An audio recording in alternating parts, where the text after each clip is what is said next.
ಅರರೆ ನಿನ್ನಯ ಮಹಿಮೆಯನ್ನು ಪೊಗಳದಳಬಲ್ಲ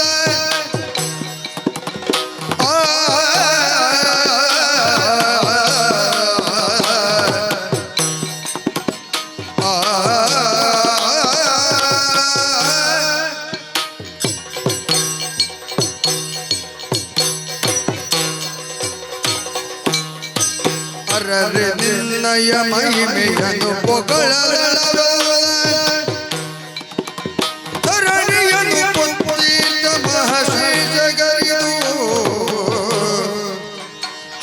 ಸುಕುಮಾರ ಸಕಲಾಗಮಕ್ಕೆ ಸಾಕಾರ ತರೆಯುಳು ವಿಶೇಷ ಮದಪೂರ ವಿಘ್ನೇಶ ದೇವ ಜಗದೀಶ ಮುದದಿಂದ ನನ್ನ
ಅಂಬುರುಹದಳನೇ ಶ್ರೀ ದುರ್ಗಾಂಬಿಕೆಯ ಬಲಗೊಂಡು ಭಕ್ತಿಯೊಳು ಅಂಬಿಕಾ ಸುತ ವಿಘ್ನರಾಜನವಿರಿದು ಸಂಸ್ತುತಿಸಿ ಅಂಬುನಿಧಿಯ ಆತ್ಮಜೆಗೆ ಕೈ ಮುಗಿದಂಬುಜಾಸನ ವಾಣಿಯರ ಪಾದಾಂಬುಜಕ್ಕೆ ಪೊಡ ಮಡುತ್ತ ವರ್ಣಿಪೆ ಈ ಕಥಾಮೃತವ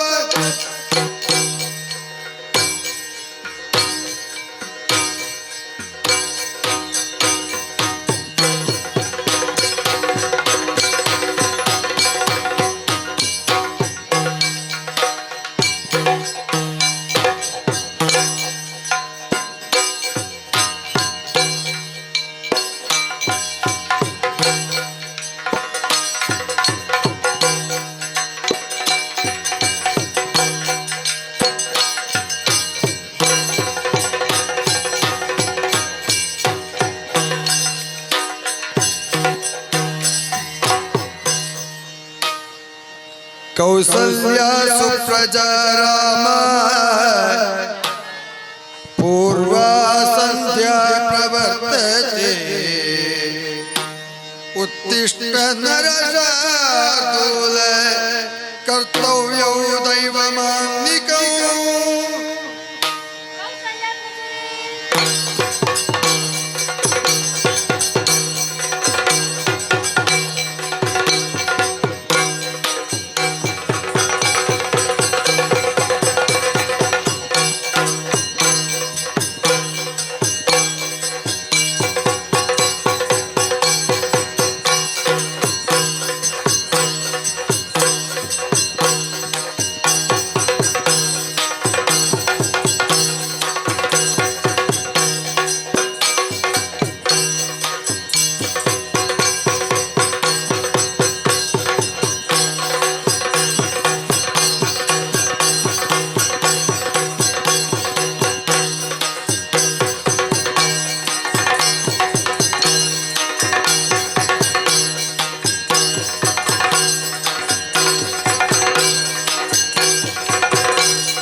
ಜನಕನ ಪ್ರಣಿ ಗುರುಗಳ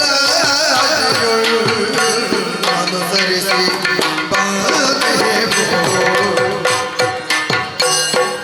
ಜನಕನ ಪ್ರಣಿ ಗುರುಗಳ ಅನುಸರಿಸಿ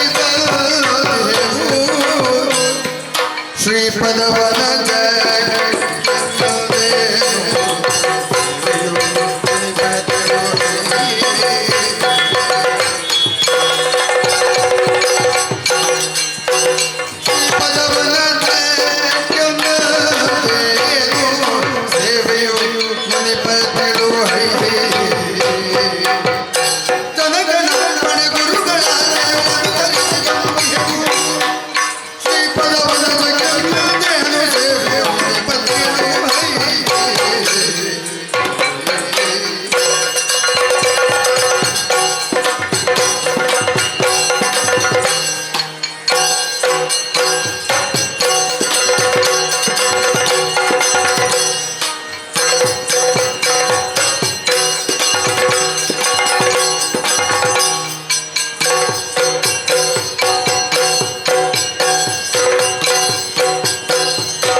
ನಾನೆಂದಿಗೂ ಮರೆಯಲಾರೆ. ಓಹೋ, ನಮ್ಮ ಮಾರ್ಗಾಯಾಸವು ಮರೆಯಲೆಂದು ನಿಮ್ಮ ಜೀವನಾನುಭವದ ಕಥೆಗಳನ್ನು ನಮಗೆ ನಿರೂಪಿಸುತ್ತಲೇ ಬಂದಿದ್ದೀರಿ. ಹೌದು, ನಿಮ್ಮ ಸೇವೆಯು ನಮಗೆ ಲಭಿಸಿರುವುದು ನಮ್ಮ ಪೂರ್ವಜನ್ಮ ಸುಕೃತವೇ ಸರಿ.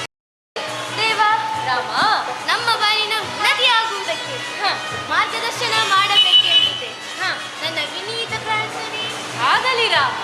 ದೇವ ಲಕ್ಷ್ಮಣ, ನನ್ನದೊಂದು ಅರಿಕೆ ಇದು. ಏನಪ್ಪ ಅದು? ಲೋಕಹಿತವಾಗಿ ತಾವು ಸಂಕಲ್ಪಿಸಿದ ಮಹಾಯಾಗಕ್ಕೆ ಜನಕನ ಅಪ್ಪಣೆಯನ್ನು ಪಡೆದು ಗುರುಗಳಾದ ವಶಿಷ್ಠರ ಆಜ್ಞೆಯನ್ನು ಸ್ವೀಕರಿಸಿ ತಮ್ಮನ್ನೇ ಅನುಸರಿಸಿ ಬಂದವರು ನಾವುಗಳು. ಹೌದು, ತಮ್ಮ ಸೇವೆಯಿಂದಲೇ ನಮ್ಮ ಉತ್ಕರ್ಷ ಎಂಬುದನ್ನು ನಾವು ಭಾವಿಸಿದ್ದೇವೆ.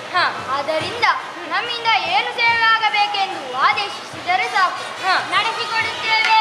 ಮಕ್ಕಳೇ, ಗುರುದೇವ, ಸೇವಾ ಕಾರ್ಯಕ್ಕೆ ಕೇವಲ ಉತ್ಸುಕತೆಯೇ ಸಾಕಾಗುವುದಿಲ್ಲ. ಶರೀರ ಕ್ಷಮತೆ ಹಾಗೂ ಮಾನಸಿಕ ಧೈರ್ಯವೂ ಬೇಕಾಗುತ್ತದೆ. ಅದಕ್ಕಾಗಿ ನಿಮಗೆ ನಾನು ಬಲ ಅತಿಬಲ ಎನ್ನುವ ವಿದ್ಯೆಯ ಉಪದೇಶವನ್ನು ಮಾಡುತ್ತೇನೆ. ಇದು ವಿದ್ಯೆಯೂ ಹೌದು, ಮಂತ್ರವೂ ಹೌದು, ತಂತ್ರವೂ ಹೌದು. ಓಹೋ, ಹೌದು. ಇದರಿಂದ ನಿಮಗೆ ನಿದ್ದೆ, ಹಸಿವು, ದಣಿವು, ದಾಹ, ಅನಾರೋಗ್ಯಗಳು ನೀವು ಮಾಡುವಂತಹ ಕೆಲಸದಲ್ಲಿ ನಿಮ್ಮನ್ನು ಬಾಧಿಸದು ಮಕ್ಕಳೇ. ಅದಕ್ಕಾಗಿ ಶುಭ್ರ ಸ್ನಾನಕ್ಕಾಗಿ ಸಿದ್ಧರಾಗುವಿರಾ? ಹಾಗೇ ಆಗಲಿ.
ಮಾಡಿ ಶಿವನ ಕಣ್ಣುರಿಗೆ ಗ್ರಹಿಸಿದಂತಹ ಸ್ಥಳ.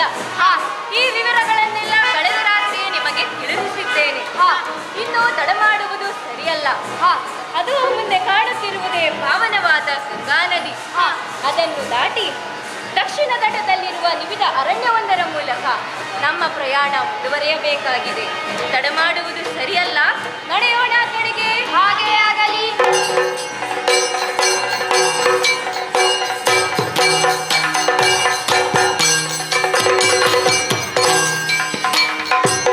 ಗುರುದೇವ, ರಾಮ, ಪಾವನ ಗಂಗೆಯ ದಕ್ಷಿಣ ತಟದ ಹಾ, ನಿಬಿಧಾರಣ್ಯವನ್ನು ಸೇರಿದಾಗಿದೆ. ಹೌದು. ಇಲ್ಲಿಗೆ ಬಂದು ನೋಡುವಾಗ ಕೆಲವು ಪ್ರಶ್ನೆಗಳು ಮೂಡುತ್ತಿವೆ.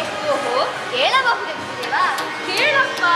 ಪಿತರಿಸು ಗುರುದೇವ ಘೋರವಾದ ಆದಿದು.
ಗುರುದೇವ, ಈ ವನ ಪ್ರದೇಶದ ಸಸ್ಯ ಸಾಂದ್ರತೆಯು ಆಶ್ಚರ್ಯಜನಕವಾಗಿದೆ. ಮಾತ್ರವಲ್ಲ, ನಿಸರ್ಗ ಸ್ವಭಾವದ ಹರಿವರ್ಣದ ಬದಲಿಗೆ ಕೃಷ್ಣವರ್ಣವೇ ಎಲ್ಲೆಲ್ಲೂ ಕಾಣುತ್ತಿದೆ. ಹೌದು. ಎಲೆ, ಹೂ, ಮಿಡಿ, ರೆಂಬೆ, ಕೊಂಬೆ, ಕಾಂಡ, ಬೇರು ಎಲ್ಲವೂ ಕಪ್ಪಾಗಿದೆ. ವನದ ಒಳಗೂ ಹೊರಗೂ ಎಲ್ಲವೂ ಈ ರೀತಿ ಕಪ್ಪಾಗಲು ಕಾರಣವೇನು ಗುರುದೇವ? ಮಕ್ಕಳೇ, ಗುರುದೇವ, ಈ ವನದ ಹಿನ್ನೆಲೆಯ ವಿಸ್ತಾರವು ಕೌತುಕವಾಗಿದೆ. ಈ ಹಿಂದೆ ಇಂದ್ರ ಮಾಡಿದಂತಹ ಬ್ರಹ್ಮಹತ್ಯಾ ದೋಷದ ಪಾತಕವು ಆತನನ್ನು ನುಂಗಲೆಂದು ಬೆನ್ನು ಹಿಡಿಯಿತು. ಬೃಹಸ್ಪತಿ ದೇವಗುರುಗಳು ಬ್ರಹ್ಮದೇವನ ನಿರ್ದೇಶನದಂತೆ ಇಂದ್ರನಿಗೆ ಮಂತ್ರಜಲದಿಂದ ಅಭಿಷೇಕವನ್ನು ಗೈದಾಗ ಆ ಪಾತಕವು ಕರಗಿ 2 ಪ್ರದೇಶಗಳಲ್ಲಿ ಒಟ್ಟುಗೂಡಿತು. ಪಾತಕ ಮುಕ್ತನಾದಂತಹ ಇಂದ್ರನು ಆ 2 ಪ್ರದೇಶಗಳಿಗೆ ಮಲದ ಮತ್ತು ಕಲುಷವೆಂಬ ಹೆಸರಿಟ್ಟು ಜನವಸತಿಗೆ ಯೋಗ್ಯವಾಗಲಿ ಎಂದು ಹರಸಿ ಹೋದ. ಕಾಲಾಂತರದಲ್ಲಿ ವಿಜನ ಕಾಂತಾರವಾಯಿತು. ತಾಟಕಿ ಮತ್ತವಳ ಪರಿವಾರದವರು ಮಕ್ಕಳಾದ ಮಾರೀಚ ಹಾಗೂ ಸುಬಾಹು ಅವರು ಇಲ್ಲಿಗೆ ದಾಳಿ ಮಾಡಿ ಜನ ಜಾನುವಾರುಗಳನ್ನು ತಿನ್ನತೊಡಗಿದಳು. ಇದರಿಂದ ಅಳಿದು ಹೆದರಿದ ಜನರು ವಲಸೆ ಹೋದರು. ಅಳಿದುಳಿದ ಜನರು ಭಯದಲ್ಲಿ ಜೀವನ ನಡೆಸುವಂತಾಯಿತು. ತಾಟಕಿ ಮತ್ತವಳ ಪರಿವಾರದವರು ಇಲ್ಲಿಯೇ ನೆಲೆ ನಿಂತ ಮೇಲೆ ತಾಟಕಾವನವೆಂದು ಪ್ರಸಿದ್ಧವಾಯಿತು. ನಿನಗೆ ಕೇಳಿಸಿದೇನೋ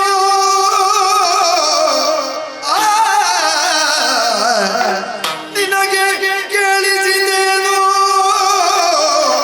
ತಾಟಕಿ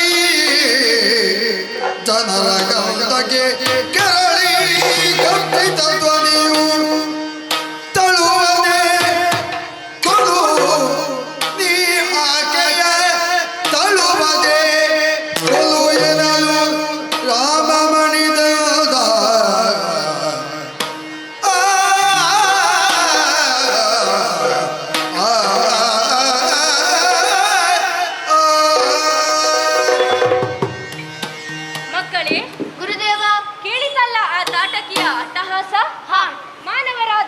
ಪೆನುಗಂಧವನ್ನು ಹಾ. ದೂರದಿಂದಲೇ ಗ್ರಹಿಸಬಲ್ಲಳು. ಹಾ. ಹಾಗಾಗಿ ಉನ್ಮತ್ತಳಾಗಿ ಗರ್ಜಿಸುತ್ತಾ ಇದ್ದಾಳೆ. ಹಾ. ಆಕೆ ಇಲ್ಲಿಗೆ ಬಂದರೆ ಹಾ. ನಮ್ಮ ನಾರನ್ನು ಸುಮ್ಮನೆ ಬಿಡಲಾರಳು. ಹಾ. ಹಾಗಾಗಿ ತಡ ಮಾಡುವುದು ಸರಿಯಲ್ಲ. ಆಕೆಯನ್ನು ವಧಿಸಲು ಸಿದ್ಧರಾಗಿ. ಗುರುದೇವ, ರಾಮ, ತಮ್ಮ ಆದೇಶವನ್ನು ನಡೆಸುವ ಮುನ್ನ ಹಾ. ಮನಸ್ಸಿನಲ್ಲಿ ಮೂಡುವ ಸಂಶಯವೊಂದನ್ನು ನಿವೇದಿಸಲೇ. ಕೇಳಪ್ಪ, ಯಾಕೆ ಅನುಮಾನ? ಮಹಾತ್ಮರೇ, ರಾಮ, ತಾಟಕ್ಯ ವೃತ್ತಾಂತವನ್ನು ನಮಗೆ ತಿಳಿಸಿದ್ದೀರಿ. ಹೌದು ಆಕೆಯನ್ನು ವಧಿಸಬೇಕೆಂದು ಆದೇಶಿಸುತ್ತಿರುವಿರಿ. ಹೌದು. ಅಲ್ಪಜ್ಞಾನಾದ ಹಾ. ನನ್ನ ಸಂದೇಹವಿಷ್ಟೇ. ಏನದು? ಆಕೆ ಯಾರೂ ಆದಿದ್ದರೂ ಹಾ. ಸ್ತ್ರೀ ಎಂಬುದು ಸತ್ಯವಷ್ಟೇ. ಹೌದು. ಆಕೆಯನ್ನು ಕೊಂದರೆ ಹಾ. ನನಗೆ ಸ್ತ್ರೀ ಹತ್ಯೆ ಪಾತಕವು ತಟ್ಟಲಾರದೆ. ಹಾ. ಸೂರ್ಯವಂಶನಾದ ನಾನು ಹಾ. ಇಂತಹ ಕೃತ್ಯ ಮಾಡುವುದು ನಮ್ಮ ಕುಲದ ಗೌರವಕ್ಕೆ ಉಚಿತವೇ? ತಿಳಿಸಿ ಗುರುದೇವ. ರಾಮ, ಗುರುದೇವ, ಆ ತಾಟಕಿ ಕೇವಲ ಹೆಣ್ಣಲ್ಲ, ಹೆಮ್ಮಾರಿಯಾಗಿದ್ದಾಳೆ. ಹಾ. ಜನ್ಮದಿಂದಲೇ ಸ್ತ್ರೀಯೇ ಹೊರತು ಹಾ. ಗುಣ, ನಡತೆ, ಸ್ವಭಾವದಲ್ಲಿ ಹೆಣ್ಣಲ್ಲ. ಹಾ. ಧರ್ಮಕಂಟಕಿಯಾಗಿದ್ದಾಳೆ. ಹಾ. ಮಾತ್ರವಲ್ಲ, ಯಜ್ಞನಾಶಕಿಯೂ ಆಗಿದ್ದಾಳೆ. ಹಾ. 1000 ಆನೆಗಳ ಬಲವನ್ನು ಹೊಂದಿರುವ ಆಕೆಯನ್ನು ಹಾ. ಕೊಲ್ಲದೆ ಉಳಿದರೆ ತಪ್ಪಾದೀತು. ಹಾ. ಅದಕ್ಕಾಗಿ ಧನುಸ್ಸನ್ನು ಜೇವಡೆದು ಆಕೆಯ ಸಂಹಾರಕ್ಕಾಗಿ ಸಿದ್ಧರಾಗಿ. ಹಾಗೆಯೇ ಆಗಲಿ. ನಡೆಯೋಣ ಆ ಕಡೆ.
ವರ್ಷಗಳಿಂದ ಇಲ್ಲದಂತಹ ವಾಸನೆಯೊಂದು ನನ್ನ ನಾಸಿಕಕ್ಕೆ ಬಡಿಯುತ್ತಾ ಇದೆ.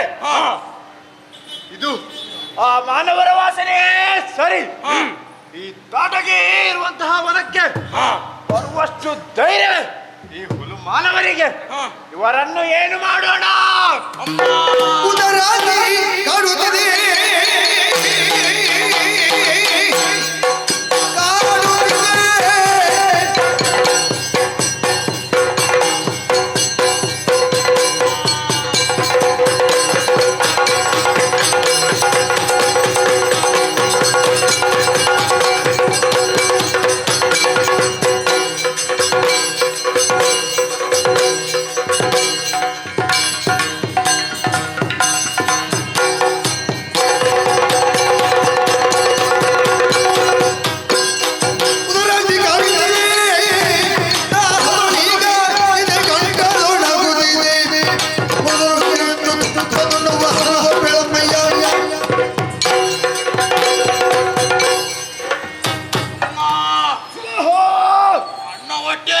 ಸಹಿಸಲಾರದು ಉರಿಯಾಡುತ್ತಿದೆ. ದಾಹದಿಂದ ಗಂಟಲು ಒಣಗಿದೆ. ಇನ್ನು ತಡ ಮಾಡುವುದು ಸರಿಯಲ್ಲ. ಆ ಮಾನವರನ್ನು ತಿಂದು ಬಿಡಬೇಕು. ಅವರನ್ನು ಹೇಗೆ ತಿನ್ನಬೇಕು?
ಅವರನ್ನು ತಿನ್ನುವ ಕ್ರಮ ಹೇಗೆ ಗೊತ್ತೇ?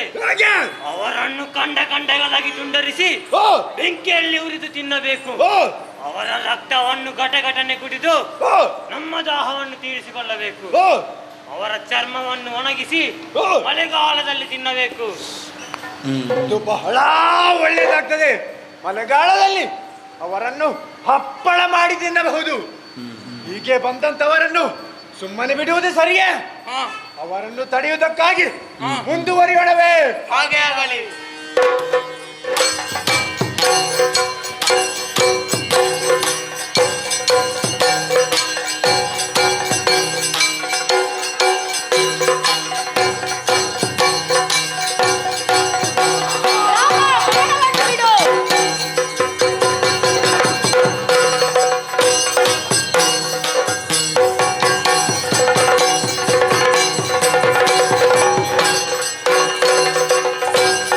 ಯಾರು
ಮನುಷ್ಯರ ಸಂಚಾರವಾಗದೆ ಅದೆಷ್ಟೋ ಕಾಲಗಳು ಕಳೆದು ಹೋಗಿದೆ.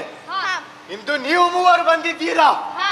ನಿಮ್ಮಂತಹ ನರನರುಜುಗಳನ್ನು ಒಂದು ತಿನ್ನಲೆಂದು ಬಂದರೆ ಕಂದದ್ದೇನು? ಚೋಟುದ್ದದ ಪೋರರಾದ ನೀವು ಅನುಷ್ಠಾಂಕಾರ ಮಾಡುತ್ತಿರುವಿರಿ. ಯಾರು ನೀವು? ಎಲ್ಲಿಯವರು ನೀವು? ಎಲ್ಲವನ್ನೂ ಹೇಳಿ, ಇಲ್ಲದಿದ್ದರೆ ಹಲ್ಲಿಗೆ ಹಲ್ಲು ಸೋಕದಂತೆ ತಿಂದು ಮುಗಿಸುತ್ತೇನೆ. ಎಚ್ಚರ! ಯಾರ ನಿನಗೆ ಒಲವ ನಲೆದು ಪಾರು ಪತ್ರ ನೀಡಿದವರು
ಹೌದು.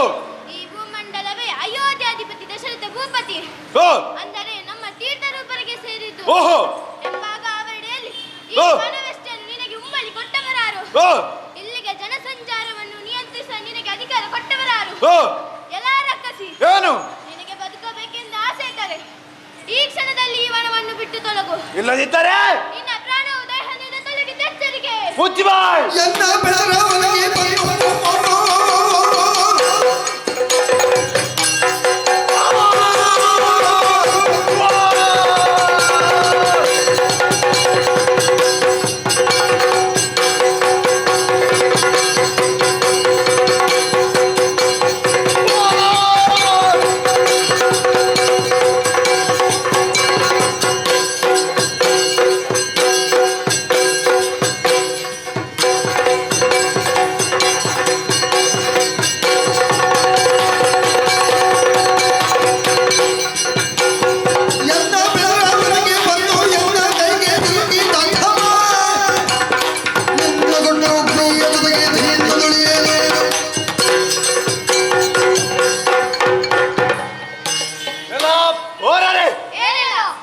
ತಾಟಕಿಯ ಎದುರೇ ದುಸ್ಸಾಹಸದ ಮಾತುಗಳೇ.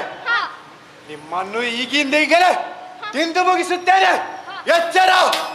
ಆದರೆ ನಿಮಗಿಂತ ಮುಂಚೆ ಆ ಪೊದೆಗಡ್ಡದ ಬೀಜಕನಗೂಡಿನಂತಹ ಜಟೆಯುಳ್ಳ ಆ ಗೊಡ್ಡು ಮುನಿಯನ್ನು ಕೂಡ ತಿಂದು ಮುಗಿಸುತ್ತೇನೆ. ಎಚ್ಚರ.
ಇನ್ನು ಯಾಗ ಕಾರ್ಯಕ್ಕೆ ಯಾವುದೇ ವಿಘ್ನಗಳು ಉಂಟಾಗಲಾರದು.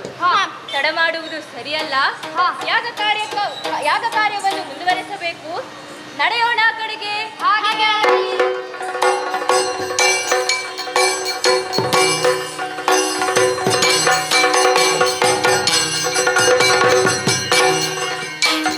ಪಾರ್ವತಿ ಮೈಯವರಿಗೆ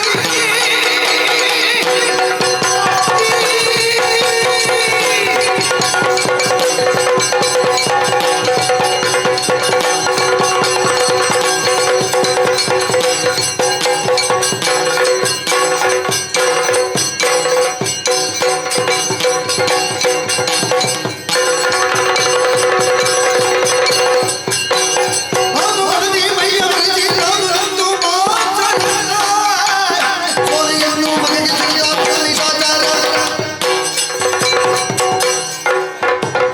ಅಮ್ಮಮ್ಮಮ್ಮಮ್ಮ, ಒಂದೆಡೆ ತಾಯಿ ತಾಟಕಿಯ ಮರಣದಿಂದ ಆದಂತಹ ದುಃಖ ಹೀಗೆ ಸಿಟ್ಟಿನಿಂದ ಅಲೆದಾಡುತ್ತಿರುವಾಗ ಅದೇ ಭಾರತಕ್ಕೆ ಬಂದಂತಹ ಮುನಿಪ ಇಲ್ಲಿ ಯಾಗ ಸನ್ನಾಹಗಳನ್ನು ಮಾಡುತ್ತಾ ಇದ್ದಾನೆ. ಇದೇ ಉತ್ತಮ ಸಮಯ. ನನ್ನಮ್ಮನ ಸಾವಿಗೆ ಪ್ರತೀಕಾರ ತೀರಿಸಬೇಕಾಗಿದೆ. ಹಾಗಾಗಿ ಯಾಗ ನಡೆಯುವ ಸ್ಥಳಕ್ಕೆ ರಕ್ತ ಮಾಂಸಗಳನ್ನು ಸುರಿಯುತ್ತೇವೆ.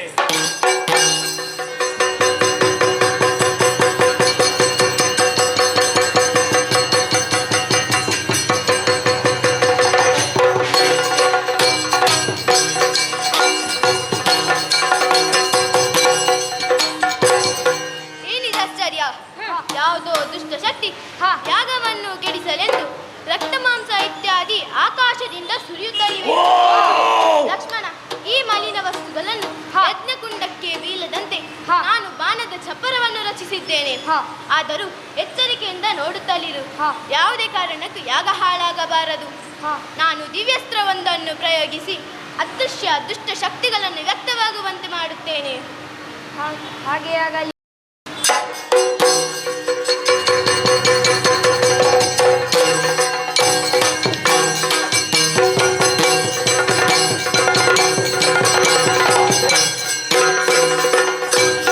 ಕೆಲವೊಂದು ಪೌರವ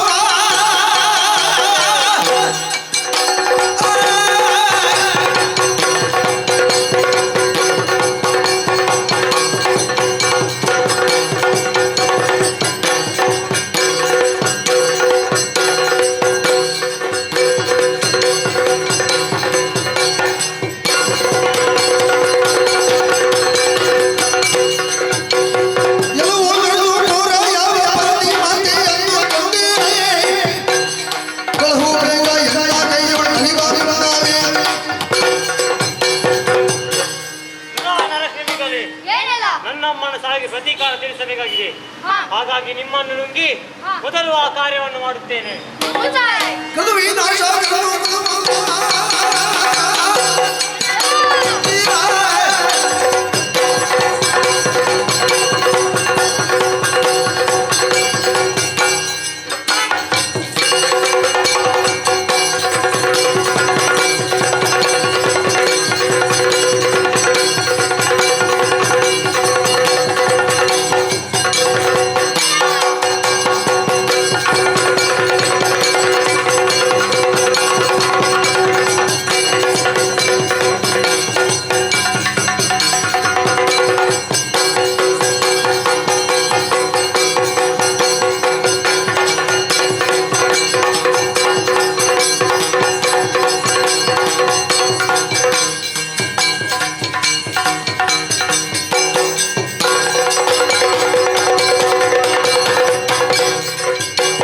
ಕದುವಿ ನಾಶ ಕರದು ಮಗುವ ರಾಮ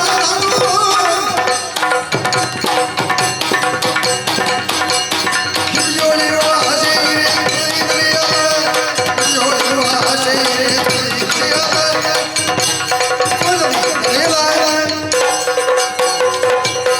ಜನಾಗ್ರಹಕಂಟಕನೇ, ಏನಿಲ್ಲ.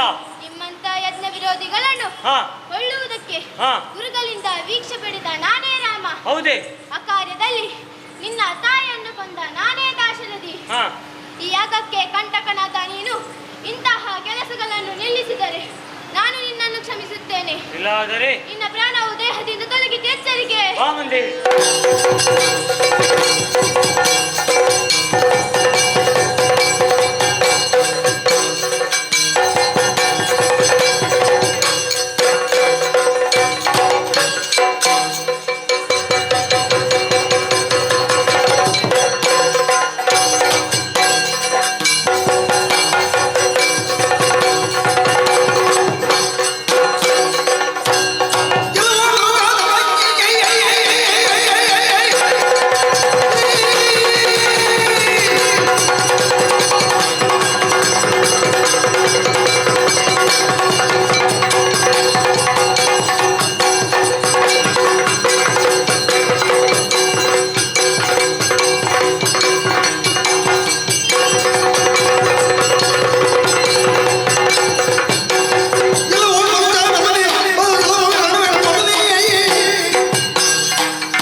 ನಾನು ಮಾಯಾವಿ. ಹಾ ನನ್ನನ್ನು ಕಣಕಿದರೆ ನಿಮ್ಮ ಪ್ರಾಣವೇ ಹೋದಿತು. ಎಚ್ಚರ. ಮುಚ್ಚು ಬಾಯ್.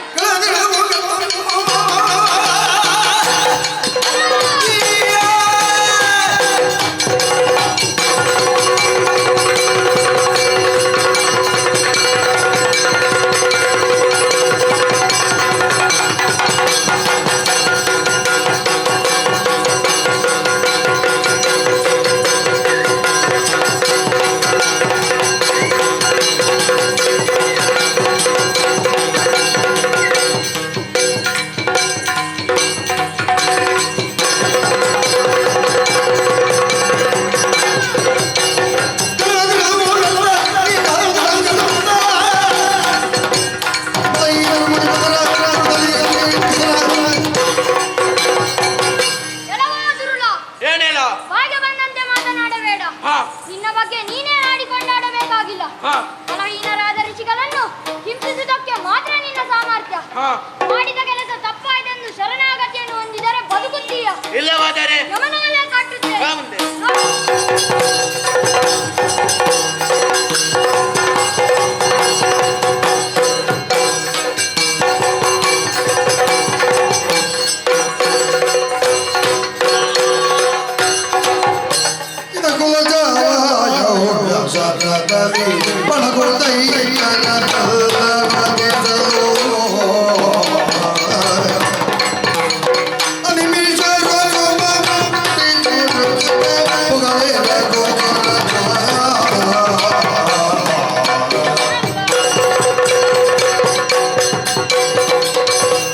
ಮಕ್ಕಳೇ, ಗುರುದೇವ. ಭಲೆ ಭಲೆ. ನಿಮ್ಮ ಯುದ್ಧ ಕೌಶಲ ಕಂಡು ನಾನು ಮಾರು ಹೋದೆ. ಯಜ್ಞಕಂಟಕರಾಗಿದ್ದಂತಹ ಮಾರೀಚ ಹಾಗೂ ಸುಬಾಹು ಅವರನ್ನು ಕೊಂದು ಯಾಗ ಕಾರ್ಯಕ್ಕಾಗಿ ಒಳ್ಳೆಯ ಕೆಲಸವನ್ನು ಮಾಡಿದ್ದೀರಿ. 7ನೇ ದಿನವಾದ ಇಂದು ಯಾಗದ ಪೂರ್ಣಾಹುತಿಯಾಗಿದೆ. ಈ ಶುಭವಸರದಲ್ಲಿ ಮಿಥಿಲೆಯಿಂದ ರಾಜಶ್ರೀ ಕ್ಷೀರಧ್ವಜ ಜನಕನು ಆಹ್ವಾನ ಪತ್ರವೊಂದು ಕಳುಹಿಸಿದ್ದಾನೆ. ಅಲ್ಲಿ ವಿಶೇಷವಾದ ಯಾಗವೊಂದು ನಡೆಯುತ್ತಿದ್ದು ಪೂರ್ಣಾಹುತಿಯ ಶುಭವಸರದಲ್ಲಿ ನಮ್ಮನ್ನು ಭಾಗವಹಿಸಲು ಆಹ್ವಾನಿಸುತ್ತಿದ್ದಾನೆ. ಮಾತ್ರವಲ್ಲ, ಅಲ್ಲಿ ಸುನಾಭ ಎನ್ನುವ ಶಿವಧನಸ್ಸು ಕೂಡ ಇದ್ದು ನಿಮ್ಮಂತಹ ಕ್ಷತ್ರಿಯ ವೀರರಿಗೆ ದರ್ಶನ ಯೋಗ್ಯವಾಗಿದೆ. ಹಾಗಾಗಿ ಅತ್ತ ಕಡೆ ಸಾಗೋಣವೇ? ಹಾಗೆ ಆಗಲಿ.